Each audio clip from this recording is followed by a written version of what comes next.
ଶ୍ରୀ ଗୌରଚନ୍ଦ୍ର ପଣ୍ଡା ପାଲାଖୁଣ୍ଡି ନଗରପାଳିକାର ବଡ଼ ବ୍ରାହ୍ମଣ ସ୍ଥାୟୀର ମୁଁ ବଡ଼ ବ୍ରାହ୍ମଣ ସ୍ଥାୟୀର ଜଣେ ସ୍ଥାୟୀ ବାସିନ୍ଦା। ମୋର ବୟସ ବର୍ତ୍ତମାନ ହେଉଛି 43 ବର୍ଷ। ଆଜ୍ଞା, ଆପଣ ପାରଳା ରତ୍ନ ଉପାଧି ପାଇଥିବା ଜଣେ ପାରଳାର ଗୌରବ। ପାରଳା ଇତିହାସକୁ ଆପଣ କେମିତି ଦେଖୁଛନ୍ତି ଏବଂ ପାରଳା ଇତିହାସରେ ଆପଣ ଜଡ଼ିତ ହୋଇଥିବା ବ୍ୟକ୍ତି ଅନେକ ସମୟରେ ଲୋକଲୋଚନାକୁ ଆସିପାରୁନାହାନ୍ତି। ପ୍ରଶାସନର ଅବହେଳା ନା କିଛି ମୁଷ୍ଟି ବ୍ୟକ୍ତିଙ୍କର ଅବହେଳା ସକାଶୁ ଏହିସବୁ ବିଷୟ ଆମେ ଦେଖିବାକୁ ମିଳୁଛି। ଉଭୟ ହେଉଛି। ମୁଁ କାହାକୁ ଖୁସାମତ କରି ନିଜେ ଯାଇ ମୋତେ ବଡ଼ ବୋଲି ଭାବ, ମୋତେ ଡାକ, ମୁଁ କେବେ ମୋ ଜନ୍ମରେ ଜନ୍ମରେ କରିବି। କିଏ ମୋତେ ଗାଡ଼ି ପଠାଇବ, ଡାକିବ, ନିମନ୍ତ୍ରଣ ପତ୍ର ଛାପିବ, ଅନୁମତି ନେଇକି ସେ ସଭା ସମିତିକୁ ମୁଁ ଯାଉଛି, ଏବେ ମଧ୍ୟ ଯାଉଛି। କିନ୍ତୁ ଅନେକ ଲୋକ ଅଛନ୍ତି ନ ଡାକିଲେ ମଧ୍ୟ ଲାଭ ଥିଲେ ସେ ପଳେଇବେ। 30 ବର୍ଷ ରଥଯାତ୍ରା କରିଛି ମୁଁ ପାଲାଖୁଣ୍ଡିରେ, ଯେତେବେଳେ ସରକାରୀ ଅନୁଦାନ ନଥିଲା, ଚାନ୍ଦା ଭେଦା କରିଛି। ଏବେ ତ କୋଟିଏ ଟଙ୍କା ରଥଯାତ୍ରାର ଅଛି, ତେଣୁ ପୂର୍ଣ୍ଣ ଭାବରେ ଯଦି ପଳେଇବେ ଯାହା ମିଳିଲେ ବୁଝିଲା ବାନ୍ଧ। ସାର୍, ଅନେକ ସମୟରେ ଯେଉଁ ବ୍ୟକ୍ତିଙ୍କ ନାମ ଆପଣ କହିଲେ ସେ ପାରଳାର ବାସିନ୍ଦା ନୁହନ୍ତି, ଅନ୍ୟ ଜିଲ୍ଲାରୁ ଆସିଛନ୍ତି। ଆପଣ ପାରଳାବାସୀ ଥାଇ ପାରଳାର ଅସ୍ମିତା କିଛି ଅଛି କି? ନେଇ ସିଏ ବାହାରୁ ଆସି ଦେଖିଲେ ଲୋକମାନେ ପାଲାଖୁଣ୍ଡିର ଗଜପତି ଜିଲ୍ଲା ଏମିତି ଗୋଟେ ଜିଲ୍ଲା, 51 ଭାଗ ଲୋକ ଆଦିବାସୀ।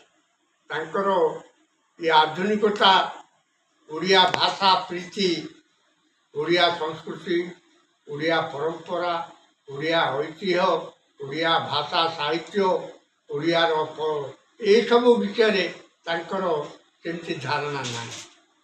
ସେମାନେ ଚାହୁଁନାହାନ୍ତି ମଧ୍ୟ, ଓଡ଼ିଆ ଭାଷା ବି ଅନେକ କହିପାରନ୍ତି। ଆଉ 1.5 ଲକ୍ଷ ଲୋକ ତେଲେଙ୍ଗାମାନେ ଅଛନ୍ତି, ସେମାନେ ଓଡ଼ିଆମାନଙ୍କର ବିରୋଧୀ। ଏ ଗଜପତି ଜିଲ୍ଲାରେ ଓଡ଼ିଆମାନେ ହେଉଛନ୍ତି ସଂଖ୍ୟା ଲଘୁ। ତୃତୀୟ ସ୍ଥାନରେ ସେମାନେ 1,24,000 ଓଡ଼ିଆ।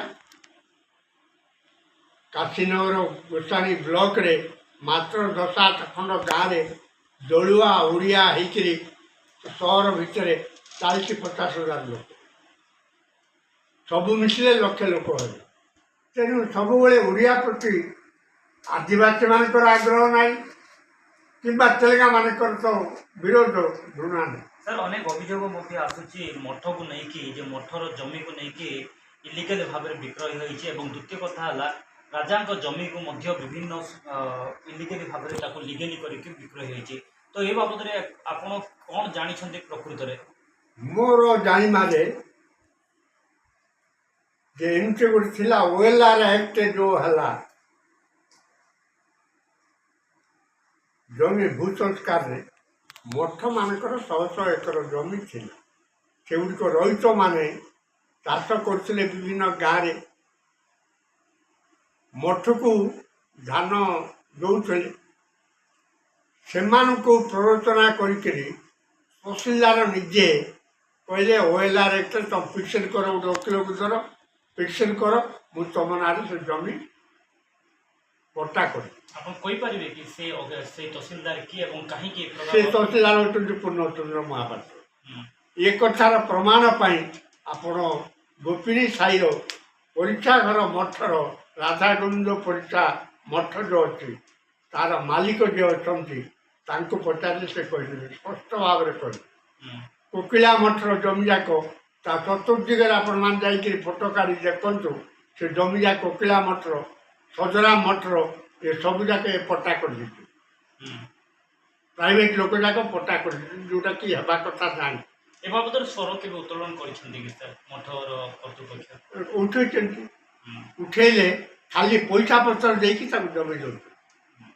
ଆଉ ଏକ ଅଭିଯୋଗ ମଧ୍ୟ ଆସୁଛି, ଗଜପତି ମହାରାଜା କୃଷ୍ଣଚନ୍ଦ୍ରଙ୍କର ଜମି ପରବର୍ତ୍ତୀ ସମୟରେ ଗୋପୀନାଥ ଗଜପତିଙ୍କର ଜମି ଯେଉଁ କିଛି କେଳାଙ୍କାରୀଙ୍କ ଦ୍ୱାରା ବିଭିନ୍ନ ମାଧ୍ୟମରେ ବିକ୍ରୟ ହୋଇଛି। କୃଷ୍ଣଚନ୍ଦ୍ର ଗଜପତି 1974 ମେ 25 ତାରିଖ ପର୍ଯ୍ୟନ୍ତ ବଞ୍ଚିଥିଲେ। ସେ ପର୍ଯ୍ୟନ୍ତ ଝିଅ ରାମସ୍ୱାମୀ, ମାଣିକେଶ୍ୱରୀ, ରସିକରାଜ, ଜଗନ୍ନାଥ ଏମାନଙ୍କର ନାଁରେ ବେଳିଆପୁତ୍ର ଜମି ରାଧାଗୋବିନ୍ଦଙ୍କର, ଏ ଆନ୍ଧ୍ର ହଉ ଓଡ଼ିଶାର ହଉ ଇଞ୍ଚେ ହେଲେ ଜମି କୃଷ୍ଣଚନ୍ଦ୍ର ଗଜପତି ବିକିନଥିଲେ।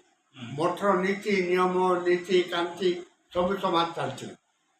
ଗୋପୀନାଥ ଗଜପତି ଯେତେବେଳେ ଆସିଲେ, ଇଏ ଯେତେବେଳେ ଦିଲ୍ଲୀରେ ମେଡ୍ରାସରେ ବେଙ୍ଗଲୋରରେ ରହିଲେ, ଇଏ ତାଙ୍କଠୁ ଫୋର୍ଡ ଖାଲି ଚିଠିରେ ଟାଇପ୍ କରିଦେଇକିରି 4-5 ଜଣ ଲୋକ ଯଥା ସୀମାଞ୍ଚଳ ଦାସ, ଇଏ ଅନଙ୍ଗ ମଞ୍ଜୁରୀ ପାତ୍ର, ତାଙ୍କର 2 ଭାଇ, ଏମାନେ ସବୁ ନିଜେ ନିଜେ ପାୱାର ପ୍ୟାଟର୍ନରେ ଜମି ବାଡ଼ି ସବୁ ବିକିବାକୁ ଆରମ୍ଭ କରିଦେଲେ। ଏଇ ସେ ରାମସ୍ୱାମୀଙ୍କର ଜମି ସେଗୁଡ଼ିକ ଏବେ ଘର ହେଇକିରି ସୀମାଞ୍ଚଳ ଦାସଙ୍କ ଅଧୀନରେ ରହେ। ତାଙ୍କର ଗୁମୁଚା ଓକିଲ ଗୁମୁଚାଙ୍କ ନାଁରେ ସେ କିଣା ହେଲା ଭଳିଆ ଦେଖା ହେଲା। ପରବର୍ତ୍ତୀ କାଳରେ ଗୁମୁଚାଠୁ ସୀମାଞ୍ଚଳ ଦାସଙ୍କର ପରିବାରର ଲୋକ ତାକୁ କିଣିକିରି ପଟ୍ଟା କରିଦେଲେ ନିଜ ନାଁରେ। ସାର୍ ଗଜପତି ସ୍ମରଣିକାରେ ମଧ୍ୟ ଆମେ ଦେଖିବାକୁ ପାରିଛୁ ଯେ ଏଇ ବର୍ଷ ଆପଣଙ୍କର ଲେଖା ଆସିପାରି ନାହିଁ। ତ ସ୍ମରଣିକାକୁ ନେଇକି କ'ଣ ପ୍ରକୃତରେ ସ୍ମରଣିକାରେ କ'ଣ ହେଉଛି,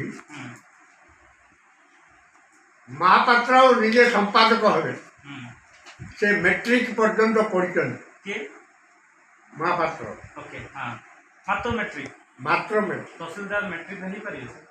ହଁ, ସିଏ କ'ଣ ତହସିଲଦାର ଥିଲେ? ରେଭିନ୍ୟୁରେ ଥିଲେ, କୋପରେଟିଭରେ ଥିଲେ। କୋପରେଟିଭ ଆଟେଣ୍ଡେଣ୍ଟରୁ କ୍ଲାର୍କ ହେଲେ। ଟଙ୍କା ପଇସା ଖର୍ଚ୍ଚ କରିକି ଲାଞ୍ଚ ଦେଇ ଦେଇ କୋପରେଟିଭ ଇନ୍ସପେକ୍ଟର ହେଲେ। ତାପରେ ରେଭିନ୍ୟୁକୁ ଆସିକିରି ସୁପରଭାଇଜର, RI, ତହସିଲଦାର, ଲାଷ୍ଟ ଆଡ଼କୁ ତହସିଲଦାର। ତ ଏ OS କେମିତି ଜଡ଼ିତ ହେଉଛି ତାଙ୍କ ନାମରେ? OS ତହସିଲଦାର ହେଲେ ତ ଆପେ ଆପେ OS ହେଇଯିବ ପ୍ରମୋଟର। ତ ଶିକ୍ଷା ଯୋଗ୍ୟତାରେ ହୋଇନାହିଁ, ଅନୁଭୂତିରେ ସେ ପାଇଛନ୍ତି। ହଁ, ଶିକ୍ଷା ଖାଲି ଦୁର୍ନୀତି ହେଇଥିଲା, ଦୁର୍ନୀତିରେ ସେ ପାଇଛନ୍ତି। ଆଜ୍ଞା, ପାରଳା ଉତ୍ସବ ହଉ, ଗଜପତି ଉତ୍ସବ ହଉ, ପ୍ରକୃତରେ ଗଜପତିର ସନ୍ତାନ ଯିଏକି ଆପଣ ପୁରସ୍କୃତ ଆମମାନଙ୍କୁ କଥା କ'ଣ, ସନ୍ ଅଫ୍ ଦ ସଏଲ୍ ନାମରେ ଆପଣ ଉପାଧି ପାଇଛନ୍ତି। ଥରେ ବହୁତ ଆଶ୍ଚର୍ଯ୍ୟ ହେବେ ଆପଣ। ଗତ ବର୍ଷ ଯେ କଲେକ୍ଟର ଥିଲେ, ୟାଙ୍କ ପୂର୍ବରୁ ବିଜୟ କୁମାର ଦାସଙ୍କ ପୂର୍ବରୁ ପ୍ରଧାନ ବାବୁ ରୁଚିରଞ୍ଜନ ପ୍ରଧାନ, ସିଏ ଥରେ ସାହିତ୍ୟିକମାନଙ୍କୁ ସମ୍ବର୍ଦ୍ଧନା ଦେବା ପାଇଁ ବିଜୁ ପଟ୍ଟନାୟକ କଲ୍ୟାଣ ମଣ୍ଡପରେ ବିରାଟ ଆୟୋଜନ କଲେ। ମୋତେ ଡାକିଲେ, ପୂର୍ଣ୍ଣମାବତ କଲେ, ତାକୁ ଯେହେତୁ ଡାକୁଛ ମୁଁ ଯିବି। ଏ ବିବାଦ, ଏ ହିଂସା କାହିଁକି? ଏ ହିଂସା କାହିଁକି? ସେ ଆଉ ଟିକେ ବଡ଼ ହେଲେ ହବ। ସେମିତି ଇଏ ପାଣିଗ୍ରାହୀ ହାଇଟେକ୍ର MD ତିରୁପତି ପାଣିଗ୍ରାହୀ ବିରାଟ ଆୟୋଜନ 20 ଲକ୍ଷ ଟଙ୍କା ଖର୍ଚ୍ଚ କରି ଅଲ୍ ଇଣ୍ଡିଆ ରେଡ଼ିଓରେ ପ୍ରକାଶ କଲେ, ଦୂରଦର୍ଶନରେ ପ୍ରକାଶ କଲେ। ସବୁ ଜାଗାରେ ମୋତେ ପାରଳା ମାଟିର ସନ୍ତାନ ବୋଲି ଉପାଧି ଦେଲେ। ସେ ସଭାରେ ସେ ଉଠିକି ପଳେଇଲେ, ତାଙ୍କୁ ଡକା ହେଲା, ବସିଲେ।